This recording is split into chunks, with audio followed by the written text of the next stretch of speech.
Les copains, bonjour. Derrière moi se trouve la tente la plus légère au monde que j'ai pu tester pendant des mois et des mois. J'ai sûrement dormi plus de 100 nuits à l'intérieur. J'ai traversé la France à pied avec. Et aujourd'hui, je pense qu'il est temps de vous faire une petite revue, de vous dire ce que j'en pense. On est donc sur la Zipax Flex Solo et ils viennent de sortir une version légère de la tente la plus légère au monde. C'est une dinguerie. J'ai longtemps réfléchi à vous faire cette vidéo parce que c'est des produits un petit peu de niche. C'est vraiment conçu pour la marche ultra légère. Pour les personnes qui cherchent de la légèreté, qui cherchent à s'équiper avec du matériel vraiment à la pointe de ce qui se peut se faire dans le monde pour partir sur des longs parcours. Ça coûte cher ça, donc c'est pour ça que je vais en parler avec un petit peu de pudeur parce que j'ai la chance de pouvoir acquérir ce genre de produit là gratuitement parce que Zipax participe à la confection donc de mon sac de randonnée à chaque fois que je pars sur des longues distances. Donc un grand merci à eux. Je suis absolument pas payé ou quoi que ce soit, je vous le dis tout de suite. Vous aurez juste un lien dans la description pour les personnes qui sont intéressées. C'est un lien affilié. Malheureusement, je peux pas vous gratter de code promo chez eux. Du coup, je vais vous la présenter un petit peu. Je vais vous montrer comment on l'installe. Je vais vous donner ses avantages, ses inconvénients. Vous allez voir qu'il y a des défauts et ça serait bien que Zipax fasse des choses pour ça là. Bref, est-ce qu'elle est faite pour vous ou pas cette tente alors là? Moi du coup concernant les chiffres, je vous les affiche à l'écran, on va pas passer 1000 ans sur la longueur, largeur, etc.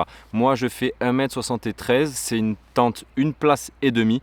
À l'intérieur vous pourrez dormir avec votre sac. Moi sur tout mon Exatrek j'ai dormi à l'intérieur avec mon sac à dos et mes chaussures. Concernant la longueur, vous êtes à plus de 2 mètres de long. Par contre pour les personnes qui font plus de 1m85, je vous la déconseille. Vous avez le modèle au-dessus, c'est la Altaplex, donc en gros c'est une tente encore plus haute et plus longue mais 1 place et demi, on n'est pas sur une 2 places. Pour toutes les personnes qui font moins d'1m85, ça va le faire. Elle se monte avec un seul bâton, c'est une tente en Dyneema, donc c'est un matériau qui coûte très cher, c'est très difficile d'en avoir et en général les produits qui sont confectionnés avec du Dyneema c'est fait aux US. Made in USA, donc vous comprenez. Pour son poids du coup comme je vous disais c'est la tente la plus légère au monde, elle fait 395 grammes. Ouais, c'est vraiment une dinguerie. Il y a une baignoire, une moustiquaire et un toit. C'est une tente monoparoi du coup forcément, au vu du poids.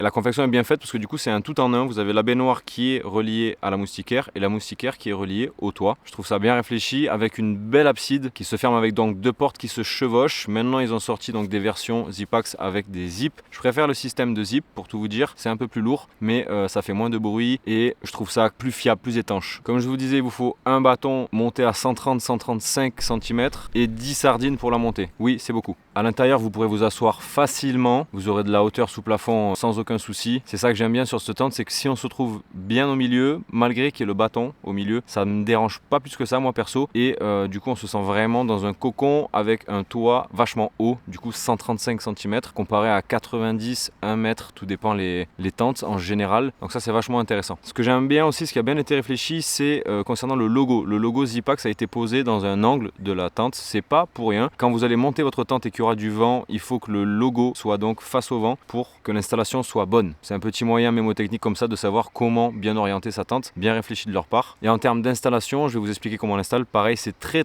intuitif. C'est ça que j'aime chez eux, c'est qu'ils font des produits faciles à utiliser, faciles à monter, sans fioritures. C'est très simple. Ça va juste droit au but. Et c'est ça qu'on aime. Quand on a fini une journée, il faut que notre tente on puisse la monter rapidement, que ça soit simple. Et chez eux, c'est le cas. Installation Zipax Flex Solo, let's go! Vous la déballez de son sac de rangement. Moi pour la ranger, je la plie en 3, je la roule et ensuite je la range dans son sac. Sinon, vous pouvez la bourrer tout simplement comme un sac de couchage. C'est faisable aussi, ça prendra juste peut-être un tout petit peu plus de place. Vous l'étalez au sol, vous la mettez comme je vous disais dans le sens du vent s'il y a du vent grâce au logo Zipax. Et ensuite, je vais accrocher mes 4 sardines donc à chaque angle de la tente qui va faire donc presque un rectangle. Après ça, je monte mon bâton à 135 cm et je le glisse donc dans sa poche de rangement qui est faite pour devant. Pour savoir si le bâton est bien mis, au niveau de la moustiquaire, vous avez une couture à la verticale. Moi, je fais en sorte que le bâton soit vraiment bien aligné à cette couture. Comme ça, je sais qu'il est bien droit, qu'il est bien installé. Je donne un tout petit angle, légèrement vers l'extérieur, pour pas qu'il rentre à l'intérieur de la tente et que je le sente au niveau du matelas. Et je viens fixer donc ma sardine devant. Celle-là, cette sardine, si vous avez des sardines plus longues, plus larges, je vous conseille de la mettre ici devant. C'est là qu'il va y avoir un petit peu toute la tension de la tente. Une grande partie de la tension du moins. Faites pas comme moi, je l'ai très peu enfoncé et du coup forcément quand vous allez tendre derrière, elle va se décrocher. Oh non! Pensez bien à bien enfoncer vos sardines quand la tente est vraiment bien finie d'être montée. Ensuite de là, je vais pouvoir resserrer doucement mes angles, donc les 4 premières sardines qu'on a montées. Ensuite, je passe derrière et là, je vais piquer au milieu puis sur les 2 angles. C'est ce qui va donner donc du volume à la tente. Et pour finir, niveau pied et niveau tête, là aussi, je vais avoir des haubans où je vais pouvoir donc tendre des sardines. Très important, c'est ce qui vous permettra de ne pas toucher au niveau donc des pieds et de la tête dans la tente. Donc comme vous l'aurez compris, c'est simple comme bonjour, mais il faut beaucoup de sardines. Au niveau de l'abside, comme je vous l'ai dit, c'est 2 portes qui se rabattent là sur un petit crochet là avec une sorte de petit mousqueton en plastique. C'est un truc qui me dérange un petit peu sur cette tente. Je suis pas très fan du système. Ils l'ont toujours pas changé en 2024. Après vous me direz, ça fait l'affaire, hein. Je l'ai depuis 2 ans. Comme je vous ai dit, j'ai dû faire plus de 100 bivouacs à l'intérieur et tout est là, rien à bouger, rien à casser, etc. Donc j'en prends très soin, attention, hein. C'est un petit peu bizarre. Mais du coup je peux pas dire grand chose parce que c'est toujours là. En termes d'accroche, quand vous dépliez, repliez votre abside, vous avez des petits passants ici. Pareil, je trouve ça un petit peu cheap. Ils ont amélioré ça, ils ont mis maintenant des systèmes d'aimants comme chez Durston. C'est pas mal, vous avez bien fait Zipax. Et là vous avez un système donc de sorte de poche, d'encoche pour votre bâton. Il vient bien se piquer à l'intérieur et c'est cool. Et toi, comment tu vas? Bonjour. Bonjour toi. Ça va toi? Tranquille. Calme-toi, du calme, du calme, du calme, du calme. Très bien. Allez, on va faire un petit tour à l'intérieur. Une chose à savoir, elle n'existe pas qu'en blanc comme ça là. La version blanche et la version bleue, je crois, si je dis pas de bêtises, c'est les versions les plus légères. Et après j'utilise toujours du Dyneema mais plus épais avec des couleurs différentes. Vous avez orange brûlé, vert sapin, des choses comme ça pour les personnes qui aiment pas trop ce genre de couleur là. J'avoue, c'est un peu particulier. Bref, allez, on va voir l'intérieur. Hop. Moi ce que je fais en général, c'est que je laisse une abside fermée et que j'ouvre l'autre. Donc là l'avantage du nouveau système, c'est que là vous voyez à une main, si je veux fermer l'abside, je peux pas. Voilà, clairement je peux pas. Là avec le système d'aimant maintenant, vous venez et tuc, hop, ça c'est monte, c'est parfait. Bon, on est à l'intérieur là. Regardez comme c'est spacieux. Je suis en train de toucher le toit là. Là je le touche le toit là. Il y a vraiment une hauteur sous plafond vraiment stylée. Par contre derrière, vous êtes vite au contact ici là. Donc vous pourrez pas vous foutre comme ça. Après bon, qui se fout comme ça dans sa tente? Pas grand monde. Mais au moins quand vous êtes vraiment devant là, comme ça, vous pouvez cuisiner vraiment tranquille. Il y a de la place dans l'abside. Vous pouvez y mettre vraiment tout ce que vous voulez, hein. Les chaussures, le sac à dos, c'est sûr, ça rentre. À l'intérieur, vous pouvez mettre un matelas de 64 cm plus un sac à dos, ça rentre. Et ça, c'est classe pour une tente de ce poids-là, de cet encombrement-là. Je trouve ça vraiment trop stylé. Ici, vous avez des sortes de petits réglages que vous allez pouvoir venir tendre, détendre. Et vous voyez, ça fait monter ou descendre la baignoire. Donc en fait, ça, c'est pour l'évacuation de l'eau et de la condensation. Elle va venir dans le filet qui est ici. C'est ça qui fait office donc de moustiquaire, comme là. Donc niveau condensation, oui, il y en a. C'est des tentes monoparois, donc logique, bien évidemment, qu'il y a de la condensation. Mais si elle est bien montée, bien installée, avec ces petits trucs, système de réglage là, bien comme il faut, la condensation va s'écouler derrière et vous êtes tranquille. Donc oui, c'est sûr que quand vous allez vous lever le matin et que vous allez vouloir bouger un petit peu comme ça, à gauche, à droite, si vous touchez, forcément vous aurez un petit peu d'humidité. Moi ce que je fais, c'est que je dors avec une petite serviette microfibre. En fait tous les matins je passe ma serviette comme ça. Ça récupère toute la condensation, je me lave la gueule avec, ça vous met un coup de fouet là, c'est frais. Et voilà, c'est bon, c'est réglé. Et en plus l'avantage, c'est que ce genre de tissu là, il s'alourdit pas, il pompe pas l'eau, juste il le fait ruisseler. Donc en fait le matin, quand vous la secouez bien comme il faut, après vous pouvez la ranger, même si elle est un poil humide, ça sera pas forcément plus lourd. Par rapport à une tente en nylon par exemple, ça prend un poids de fou d'un coup parce que ça s'est imbibé. Regardez ça, en termes de confort, c'est dingue, vraiment. Regardez-moi comme vous êtes à l'aise. Là, dites-vous, mon bras il est tendu au max là. Et là, regardez au bout. On n'y est pas encore, hein. Donc franchement ça tue, je trouve. On se sent vraiment à l'aise dedans, même si c'est une tente minimaliste. J'ai passé mes meilleures nuits dedans, comme les pires, où je me suis pris des bourrasques de vent monstrueuses, des choses comme ça. À savoir que le Dyneema ça fait du bruit, je suis ok. Par contre, expliquez-moi les personnes qui du coup n'ont pas de tente en Dyneema parce que ça fait du bruit quand il y a du vent. Expliquez-moi comment vous arrivez à dormir dans une tente en nylon quand il y a du vent. Quand il y a du vent en montagne, on ne dort pas, c'est tout. Toutes les tentes font du bruit, même si le Dyneema fait plus de bruit peut-être que le nylon. Quoi qu'il arrive, quand il y a vraiment du vrai vent, quand on est en bivouac, on ne dort pas. Donc pour moi, c'est pas un argument ça. Arrêtez. Nope. Nope. Non. Pour les personnes qui se demandent si on peut dormir avec un chien à l'intérieur, ça va être compliqué. Surtout si vous avez un chien de ce gabarit là. Tu pues. Merci. Par contre, un petit chien, genre chihuahua là, Ouais, il rentre à l'intérieur hein, avec vous, hein. Vraiment, ça peut le faire. Sinon, abside, un chihuahua dans l'abside ou dans la tente, il rentre. Mais ceux qui ont des gros chiens, non, prenez une duplex par exemple de chez eux, ça sera mieux. Non, j'ai dit non.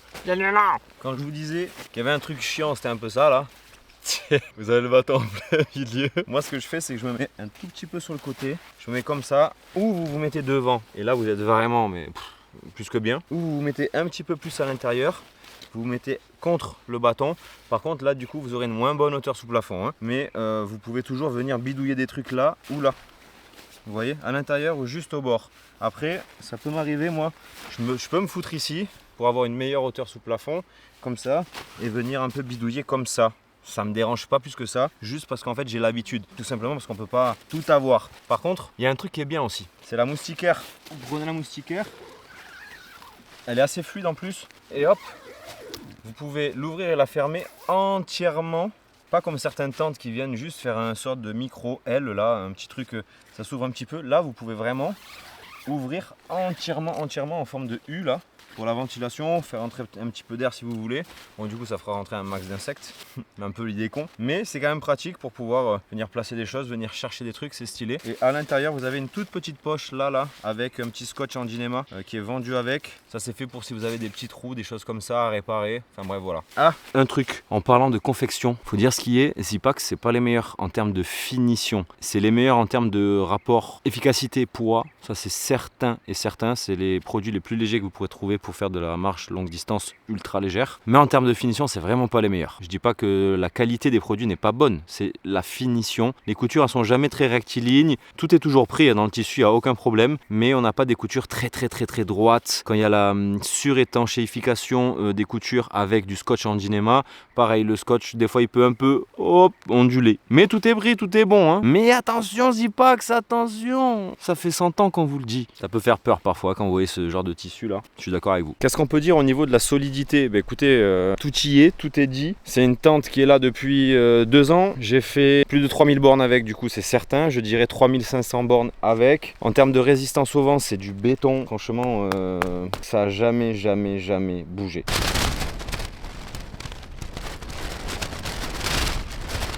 Je suis passé une nuit de malade. J'ai quasiment pas dormi. Regardez-moi le vent.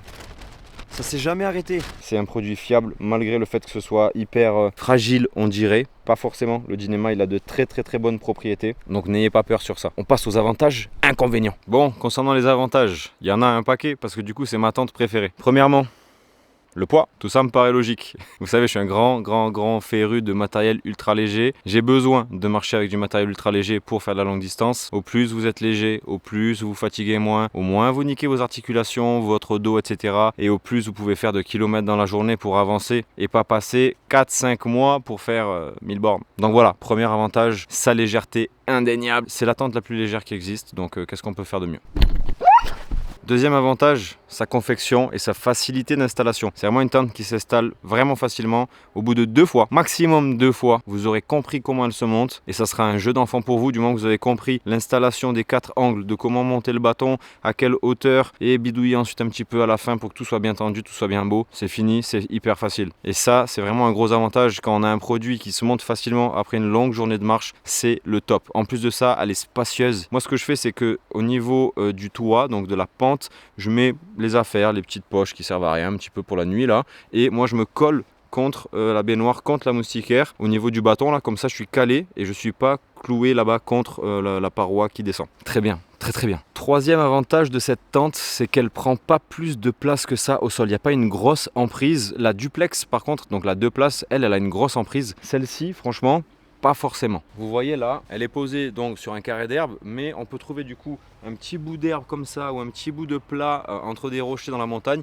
Elle va se fondre au milieu, elle sera facilement calable. Facilement calable, ça se dit pas ça. Bref, vous avez compris. Il y a un bel avantage aussi qui est à noter, ça fait de la différence, je peux vous le garantir, parce qu'il y a plein de marques qui proposent pas ça et moi je trouve ça bien, c'est les haubans. Vous avez des longueurs de haubans, c'est long. Du coup, vous pouvez vraiment adapter votre montage au climat qui fait. Je m'explique, s'il fait chaud, vous allez pouvoir pouvoir, je m'explique, si il fait bien chaud, vous pouvez donc tendre vos haubans bien loin et planter vos sardines bien loin. Ça va entre guillemets rehausser un petit peu la hauteur de la tente au niveau donc du toit hein, qui vient se terminer en bas là. Et à l'inverse, s'il y a du vent, si il fait un peu plus froid, vous allez pouvoir réduire vos haubans et planter vos sardines plus proches de la tente pour qu'elles soient un petit peu plus écrasées, un petit peu plus à ras le sol. Ça c'est un bel avantage, qu'on puisse vraiment adapter l'installation de la tente en fonction du temps qu'il fait. C'est trop cool. Un avantage aussi à noter par rapport aux autres tentes monoparois qui se montent avec des bâtons, celle-ci elle se monte avec un bâton. Il n'y a pas beaucoup de tentes qui se montent avec qu'un seul bâton. Bonnefus, leur une place, elle se monte avec 2 bâtons. Donc ça veut dire que si malheureusement vous pétez un bâton, vous avez toujours votre deuxième bâton de marche qui pourra donc vous servir à monter votre tente. Ça c'est un bel avantage parce que tout dépend les tentes. Vous êtes un peu dans la merde. Je sais que Gossamer Gear c'est un peu pareil. Ils ont une tente une place qui se monte avec 2 bâtons. C'est un peu risqué je trouve. Tente 2 places avec 2 bâtons, tout ça, ça me paraît logique. Oui, mais une tente une place monoparoi avec un bâton s'il vous plaît. Bon, faut parler des choses qui fâchent aussi, les inconvénients. Il y en a, comme je vous ai dit, forcément il n'y a pas de produit parfait. Premièrement, son prix.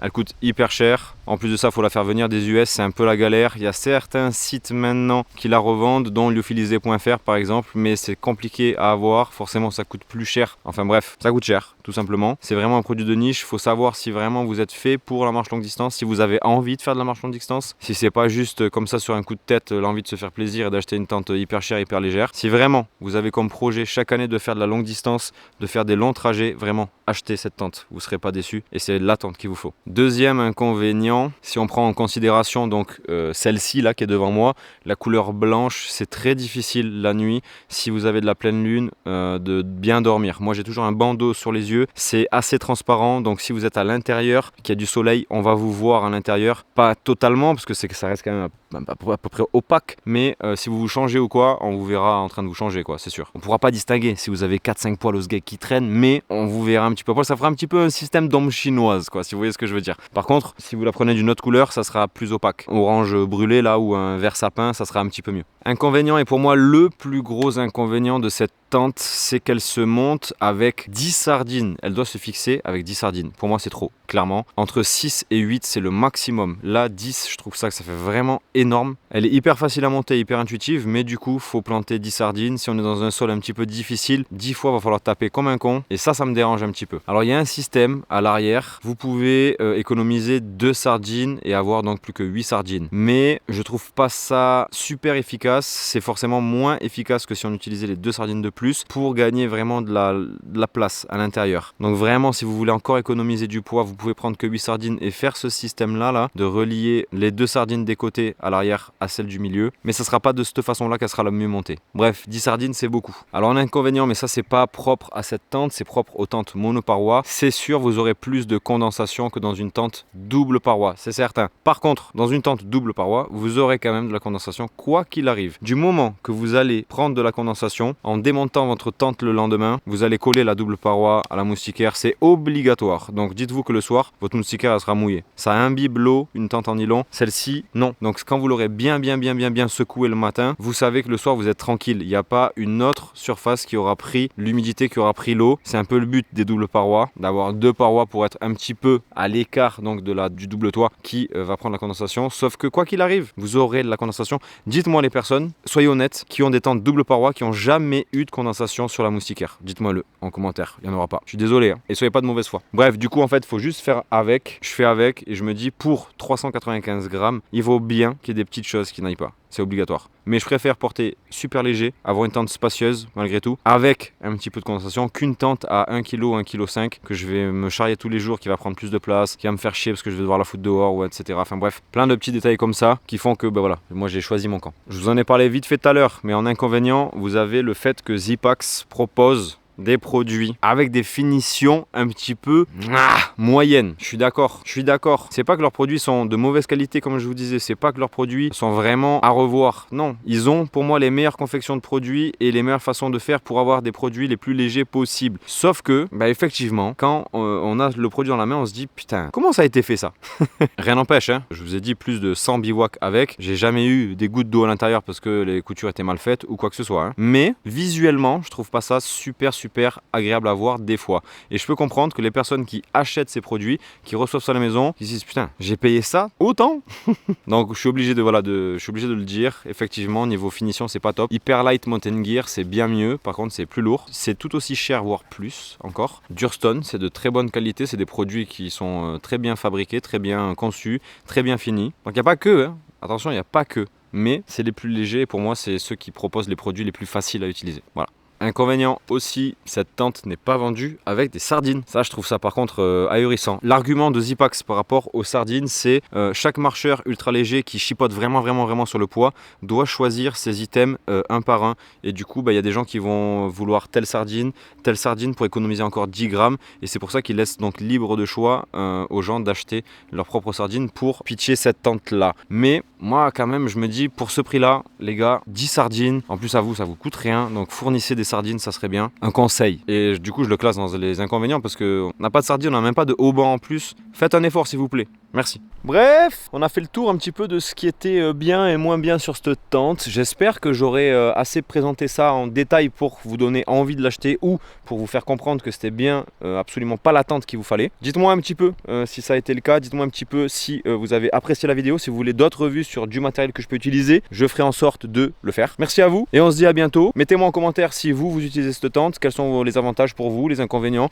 Quelle est votre tente? Qu'est-ce que vous utilisez comme tente depuis très longtemps? Quelle est votre tente de prédilection? Enfin bref, on se dit à bientôt. Moi je vais promener le petit là parce qu'il en peut plus je crois. Hein, on va le promener bibi. Et on se dit à bientôt. Bye bye l'équipe.